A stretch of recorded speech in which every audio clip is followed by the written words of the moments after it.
महाभारत में बलराम जी को इतना भयंकर क्रोध आया कि वह अपनी गदा उठाकर सीधा भीम की ओर बढ़ गए और भीम का वध करने के लिए अपनी गदा को उठा लिए। परंतु उसके पहले भीम और दुर्योधन में भीषण गदा युद्ध शुरू हो जाता है। दोनों ही गदा आपस में टकराकर मानो जैसे चिंगारियां निकलती हो। दोनों ही बलशाली योद्धा पूरी अपनी शक्ति से गदा को गदा टकराने लगे। यह युद्ध इतना भीषण होता है कि दोनों ही योद्धा मानो एक दूसरे का प्राण लेने के लिए ही लड़ रहे हो। परंतु दुर्योधन भीम को बार बार अपने दांव से नीचे गिराता है, क्योंकि दुर्योधन गदा युद्ध में अति कौशल होता है। भीम बार बार उनकी गदा का प्रहार सहन करते हैं और भीम भी और दुर्योधन से और भीषण प्रहार करते हैं। परंतु दुर्योधन भीम को गदा युद्ध में मानो पराजित करने पर ही तुल गया हो। भीमसेन भी हार नहीं मानते और फिर से पूरी शक्ति से गदा युद्ध करते हैं। फिर अर्जुन यह सब देखकर चौंक जाते हैं और अर्जुन भगवान को कहते हैं, हे वासुदेव, मुझे तो दुर्योधन का पगड़ा भारी लग रहा है। वासुदेव, भारी लग रहा है। तभी वासुदेव कहते हैं, अर्जुन, यह रंगभूमि नहीं है, यह युद्ध भूमि है। यहाँ पर व्यापारी की भाषा ना बोलो, इसलिए यह युद्ध भूमि है। पार्थ, मजले भैया के पास में बाहुबल अधिक है, परंतु दुर्योधन के पास फुर्ती भी है और शिव भक्तनी गांधारी का आशीर्वाद भी है। पार्थ, यदि ये युद्ध नियम के अनुसार चलते रहा तो मजले भैया भीम की पराजय निश्चित है। हे पार्थ, तुम मजले भैया को अपनी प्रतिज्ञा याद दिलाओ। वह प्रतिज्ञा जो उन्होंने हस्तिनापुर के दरबार में द्रौपदी के वस्त्र हरण के बाद ली थी, उन्हें उनकी प्रतिज्ञा याद दिलाओ। तभी अर्जुन कहता है, हे वासुदेव, भला कौन सी प्रतिज्ञा जो मजले भैया ने ली थी? आप बताइए वासुदेव, कौन सी प्रतिज्ञा थी? तभी भगवान वासुदेव कहते हैं, हे अर्जुन, जब द्रौपदी का वस्त्र हरण हो रहा था तब मजले भैया ने दुर्योधन की जंगा तोड़ने का जो प्रतिज्ञा की थी, वही प्रतिज्ञा उन्हें याद दिला दो। उसके बाद वे और उनकी प्रतिज्ञा स्वयं ही देखेंगे। इसलिए तुम उनकी प्रतिज्ञा को याद दिलाओ। परंतु अर्जुन उन्हें नहीं कहता है और तभी वासुदेव कृष्ण समझ जाते हैं और अपनी ओर से ही भीम भैया को इशारों में जंगा की ओर देखने के लिए कहते हैं।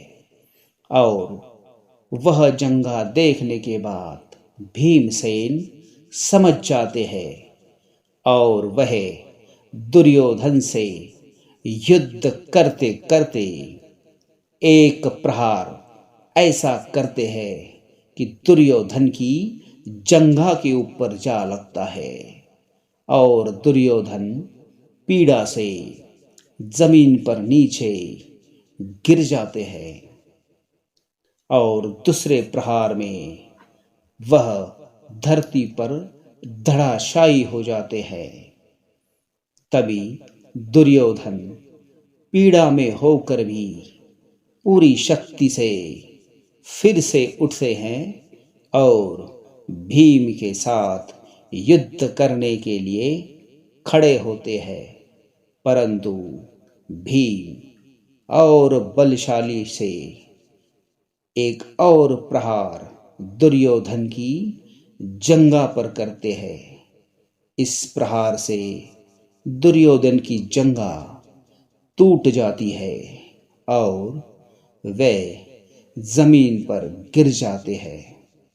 इतने पर भी क्रोध भीम का शांत नहीं हुआ तो उनके छाती पर पैर रखकर उन्हें गर्दन से दबाने लगे और तभी धर्मराज युधिष्ठिर आकर भीम को रोकते हैं।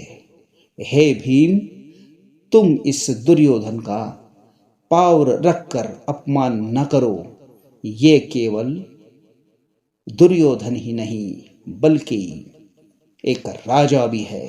और तभी बलराम इतने क्रोध में आते हैं और सीधा भीम की ओर जाते हैं और अपनी गदा को साथ में लेकर कहते हैं, हे भीम, क्या मैंने तुम्हें यही शिक्षा दी है कि गदा युद्ध जो है वह कमर के नीचे नहीं उतरता?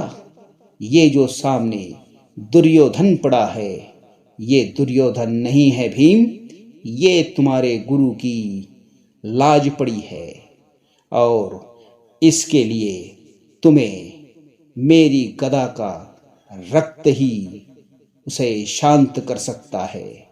इसलिए अपने पूर्वजों को याद कर लो भीम, क्योंकि एक ही प्रहार से मैं तुम्हें परलोक पहुंचा दूंगा। जैसे ही गदा भीम पर मारने वाले होते हैं उतने ही देर में भगवान वासुदेव आकर बलराम जी को रोक देते हैं और कहते हैं, दाऊ दाऊ, आपका गुस्सा सिर आंखों पर है दाऊ, परंतु आप यह भी सोचिए कि दुर्योधन ने पांडवों के साथ कपट के अतिरिक्त और तो कुछ किया ही नहीं दाऊ। लाक्षागृह में आग इसी ने लगवाई। द्रौपदी का वस्त्र हरण करने के बाद इसी असभ्य योद्धा ने द्रौपदी को जंगा पर बैठने के लिए आमंत्रित किया। इसी ने ही सारे षड्यंत्र रचे जिनके वजह से पांडवों को वनवास हुआ। हे दाऊ, यह तो होना ही था, क्योंकि दुर्योधन ये एक ऐसी डाल है जो अधर्म की ओर है। टूटना ही था इस जंगा को, क्योंकि भीम प्रतिज्ञाबद्ध थे। इसलिए हे दाऊ, यह कोई अधर्म नहीं है, क्योंकि अधर्म तो केवल दुर्योधन ही कर रहा था। परंतु दाऊ वहां से चले जाते हैं और वासुदेव उन्हें प्रणाम करते हैं और कहते हैं, आज धर्म और अधर्म के बीच धर्म की विजय हुई है। असत्य और सत्य के बीच सत्य की जीत हुई है। इसलिए हमें इस दुर्योधन को अपने मृत्यु के साथ यहीं पर छोड़ देना चाहिए और हम सबको यह विजय की रात कौरव शिविर में ही बिताना चाहिए। यही भगवान वासुदेव कृष्ण पांडवों को समझाते हैं और दुर्योधन अपनी मृत्यु की ओर आगे बढ़े जाता है और पीड़ा से कराहते रहता है। दोस्तों, यदि आपको हमारा चैनल अच्छा लगता है तो प्लीज़ इसे लाइक कीजिए, सब्सक्राइब कीजिए, अपने दोस्तों और फ्रेंड्स को शेयर कीजिए दोस्तों। थैंक यू सो मच दोस्तों वॉचिंग फॉर दिस वीडियो। दोस्तों यदि आप हमारे चैनल पे फर्स्ट टाइम हैं तो प्लीज़ लाइक एंड सब्सक्राइब कीजिए। Thank you so much, bye bye.